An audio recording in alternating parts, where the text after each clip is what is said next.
unpack my groceries with me while I chit-chat about recent political things. By the way, the only grocery store that I shop at right now is Meijer, and that is because when all of these companies, all these grocery stores, whether it be Target or Aldi took their DEI program and information off of their website, which tells me that they're defunding it because they no longer want it to be displayed as an important part of what they do.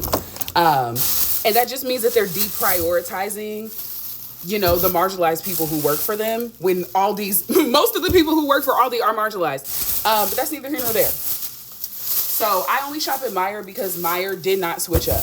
They continue to have their DEI policies the same. And when I go into the store at Meijer, I see a variety of different people there. And it doesn't look like people are suffering any more than like being at a regular job. So that's all I'm going to say. So that's why I choose to shop here instead of in other spaces. If you find a better grocery store, I wish I had a local grocery store that provided me with all the things that I needed. But, you know, here we are in the right now and today of things. And hoping for the future that there are more spaces and places that are local that we can invest in order to create more, you know, local change in that aspect. And we don't have to fucking worry about people switching up their policies because they're funky as hell. But I just want to chat real quick with you about recent things. So first things first is, what is it?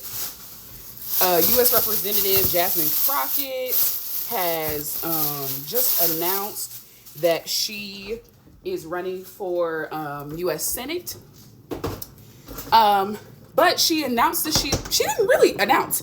Her announcement video was like a couple-minute video of a bunch of vocalized clips of Donald Trump disparaging her as a black woman. And for me, I'm like, you hate that nigga down. Why is I'm launching a campaign using the words of someone who hates you? Why are you using the words of a fascist dictator as your U.S. Senate, like, announcement, girl? Like, make it make sense, because it don't. You can't make sense out of nonsense. That's all I'm going to say. I think those are all my groceries. I got to put the rest of the stuff away. But so why I'm so upset about that is because I'm like, I literally just watched like a couple minute video of her. Her announcement video was literally just a couple minute video of her sitting like this, blinking her eyes, and then turning this way. This lady didn't even say anything. She didn't say, hey, I have been majorly disparaged by, you know, the dictator in chief. And I have always supported my constituents and always been supportive of the people of Texas. And because of that, I've been, you know, disparaged by this system, by this man. But I am willing to stand up against the system. Vote for me in Texas if you want a U.S. senator who is going to fight for you.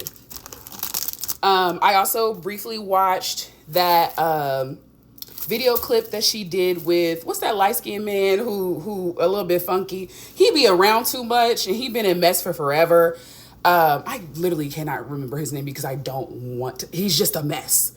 So I really just don't try to pay attention to people who are messy and I don't like. But she was on his podcast last year, and so I briefly watched that. And she was saying, one of my biggest fears is us no longer having an allyship with Israel. Because if we lose one of our biggest allies, then the U.S. won't be able to flex on people, and countries will start messing with us, and we'll be under attack.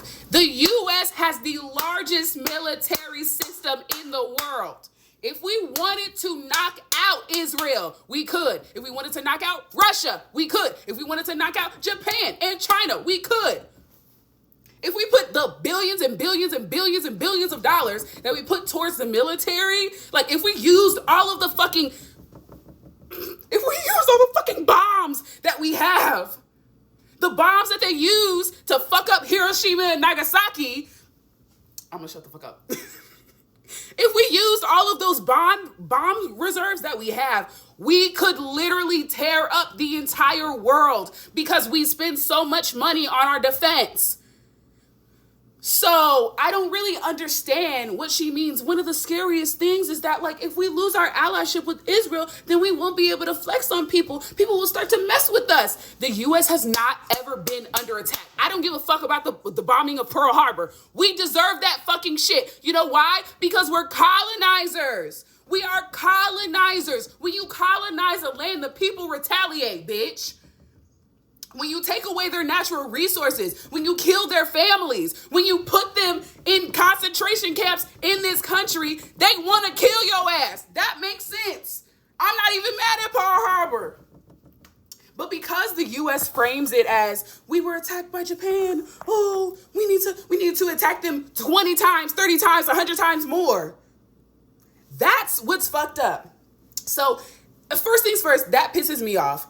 But I do want to acknowledge, I want to sit here and acknowledge that some of people's thought processes when it comes to a critique of Jasmine Crockett is rooted in anti-blackness. I'm not going to sit up here and say that. The way that white people are talking about her, apparently, I'm not really fucking seeing that shit because I'm not trying to see white people be racist towards black people. Like, I don't involve myself in that shit.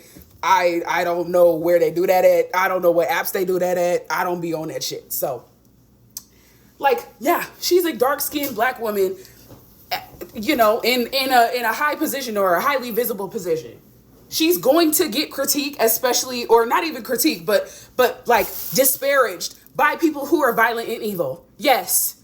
But also she is participating in this system. And then this other clip that is recent, or that has come out like in the last day or so, it was originally recorded in October of 2024. And she was saying Israel has the right to defend itself, and then goes back, in the further, clip, it's like she ends up stating that, she has big critiques of Netanyahu, that she's been to Israel. Listen, you've been to Israel, first strike. Actually, that's your first and last strike, bitch. You've been to Israel? You've been to Israel. You've been to Israel? Okay, girl. I'm all set. But she was like, even when I went to Israel, I saw people protesting Netanyahu. And what my problem is if you only see a problem with the politician and not the policies or the country or the system or literally the other country that is supporting this politician, then I don't know what the fuck to tell you. Me and Jasmine Crockett just don't have the same brain waves. We just don't be thinking about the same shit. We just don't care about the people of Palestine the same way. And the fact that you won't say the word Palestine tells me everything the fuck I need to know. If you won't say Palestine, but you'll say Gaza, that tells me everything I need to fucking know. Because that land is not Israel, it's Palestine, bitch. It's occupied Palestine. So, sorry, I'm trying to calm myself because it really pisses me off when I see a bunch of black people on the left side, especially like Democrat adjacent ass bitches, be fucking funky and act like they don't know what the fuck they're doing. Y'all are not stupid. We are not stupid. If you're in politics right now, like there's a black woman who, I think her ad is like book or swear it or something like that.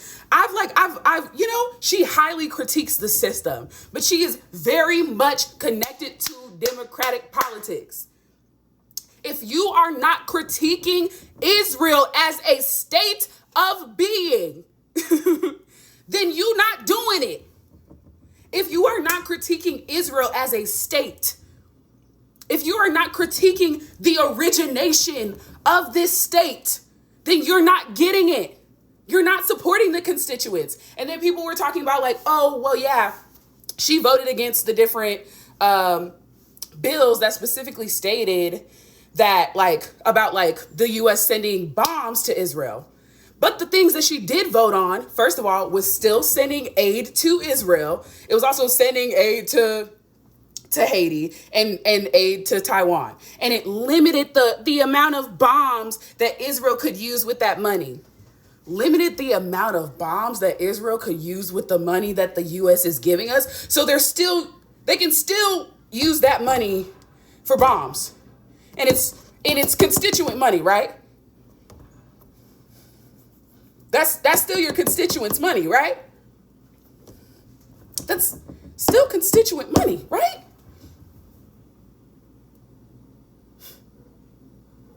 And also, Haiti for fucking ever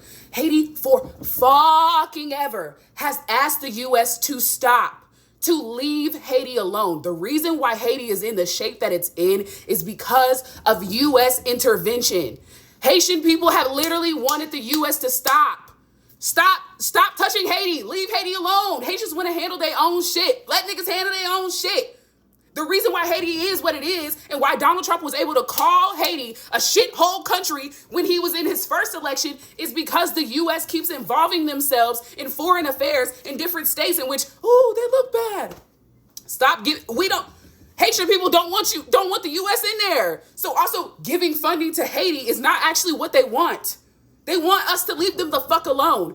Also, if you actually fucking watch the news, the things that are happening in Taiwan is between Japan and China because they've got a battle because because of the colonization of Japan and China and Taiwan in that aspect. So right now, Japanese and Taiwanese or Japanese and Chinese people who are in Taiwan right now are in conflict, and we're sending money over to them. And even if that was late last year or earlier this year or whatever, we're still sending funding to a country that needs to handle its own foreign affairs, that needs to handle its own conflicts. Why the fuck are you voting for sending money to countries that never asked us to help them? Maybe Taiwan did ask the U.S. to help them. We don't need to do it, though. I know that Haiti never asked the U.S. to or at least the Haitian people never asked the U.S. to give funding or support them. And also, to end those bills that you voted yes for, literally give money to Israel with, but there were limits on how much money that they could use for bombs. So they're still bombing Israel with our money, right? So I'm like, at the end of the fucking day, I wish that I would have known this information. I wish the constituents would have known this information. I think that this information coming out after she presented herself as running for U.S. Senate makes sense. When you run for a high elected office, you get high critique. Listen, with great power comes great responsibility. Did you not watch Spider-Man? Girl. So I'm just like, and people are like, but any critique of her is anti-black. She's not a Zionist. I'm not going to sit here and say that Jasmine Crockett is a Zionist, but she's a Zionism apologist. She's an Israel apologist. And that's right up next to it. It's right up next to it. And it might as well be it at this point. She didn't receive any AIPAC money. Okay. And the other person did. Listen, I expect for politicians to receive AIPAC money. She didn't receive AIPAC money. Good for her. Okay. Woo, that is the bare fucking minimum, girl. That is the bare minimum. So I just, at the end of it all, for real, politicians are still politicians. Democrats are still Democrats. Like she can be hee hee ha ha, bad bitch, bad bill, butch blonde, bleach blonde, whatever the fuck it is about Marjorie Taylor Greene. She can critique the president all she wants to. She can make these cute little sound bites and be a funny, charismatic black woman because she's a funny, charismatic black woman. But that does not mean that you are for the liberation and freedom of your people in Texas. That does not mean that once you get into that Senate seat, that you're actually going to uphold what the people of Texas need right now.